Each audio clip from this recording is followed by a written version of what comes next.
रहँदै महिला पत्रकारहरूको सशक्तिकरण तथा महिलाहरूको हितमा उल्लेखनीय योगदान पुर्याउँदै आउनु भएकोमा तपाईँको समर्पण र सेवाको उच्च मूल्याङ्कन गर्दै यो सम्मान पत्र प्रदान गरिन्छ।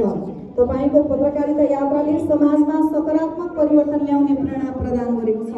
तपाईँको कलमले न्याय, समानता र आवाजविहीनहरूको पक्षमा आवाज उठाउँदै आएको योगदान प्रशंसनीय छ।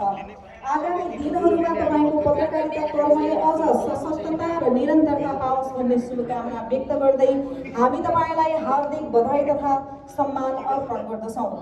रामकला खड्का प्रमुख अतिथि, केन्द्रीय अध्यक्ष, क्रियाशील पत्रकार महिला WWJ।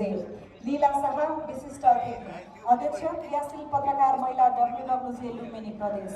सावित्री गिरी, अध्यक्ष, क्रियाशील पत्रकार महिला WWJ। धन्यवाद। र यो सम्मान पत्र प्रदान गरिदिनु हुन म